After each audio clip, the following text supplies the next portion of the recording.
Good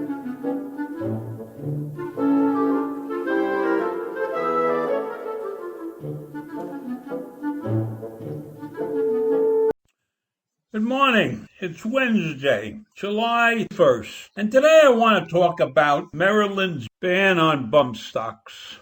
Maryland banned bump stocks after the horrible shooting in Las Vegas, where 58 people were killed by a 64-year-old gunman who had equipped several automatic rifles with bump stocks so they could fire at a rate approaching a fully automatic machine gun.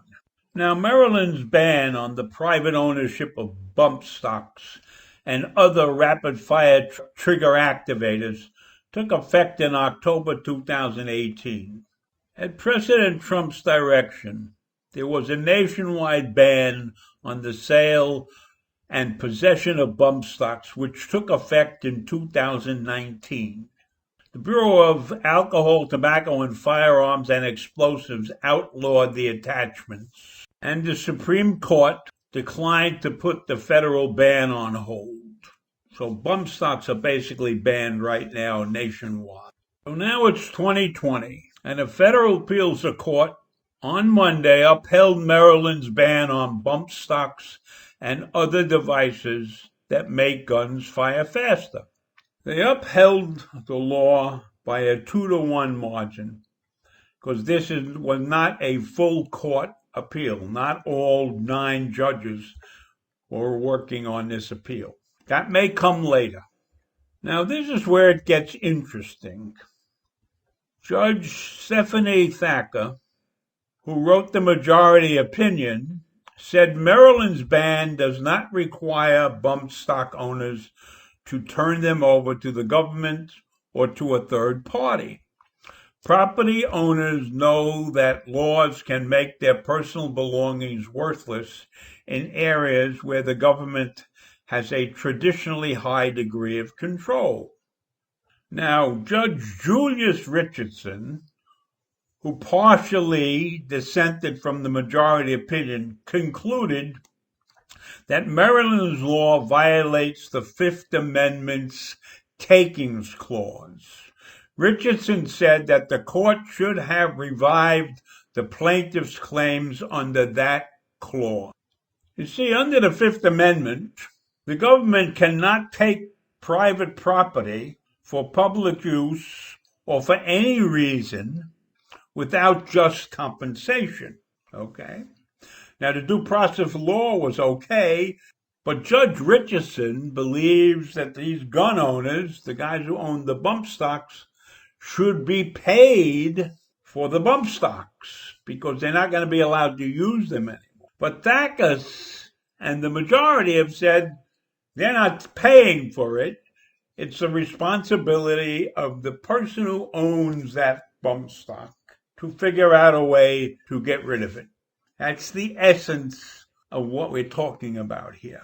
Bump stocks and similar devices were widely available and largely unregulated before the Las Vegas shooting.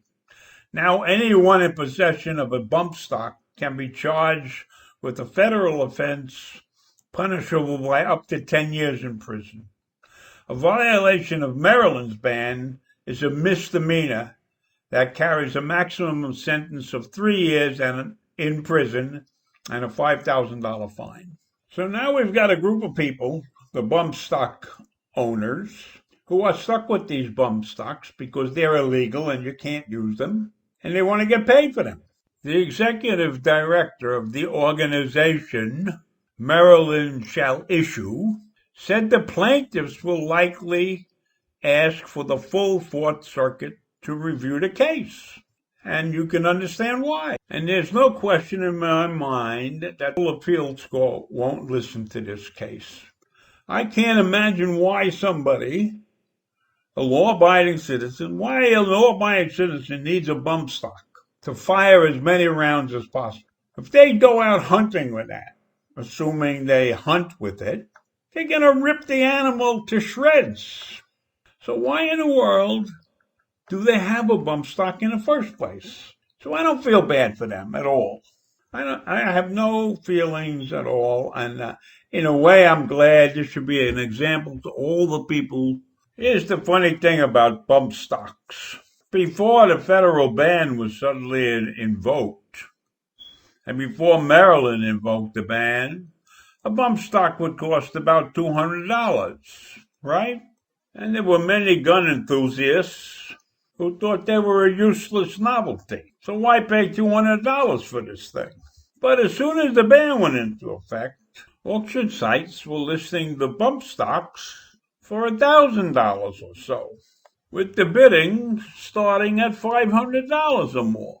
And now, when the Maryland ban is finalized, they have a judge who's in the minority, who feels bad for these people, and wants Maryland to pay for them, to buy the bump stocks from them. But the majority decision was right. Let them keep the bump stocks. If they were foolish enough to pay $1,000 for this thing, and they're virtually worthless now, let them keep it. Let them find a way to get rid of it. Why in the world would anybody pay $1,000 for an item that is going to be banned and then be upset when the ban goes into effect and you can't use it and you can't get rid of it? You know, if you're dumb, sometimes you have to pay the price. So now you're stuck with something that's virtually worthless, and you expect somebody to bail you out. Well, it's not going to happen in Maryland, and it's not going to happen around the country. And if somebody's offering you money to buy your bump stock, I don't know what I would tell you to do. Because anybody that wants to buy a bump stock is probably up to no good. Or maybe they're a collector and they think sometime they'll be valuable. In any event, I don't feel sorry for the gun owners who bought bump stocks. And I think that Maryland's decision was absolutely correct.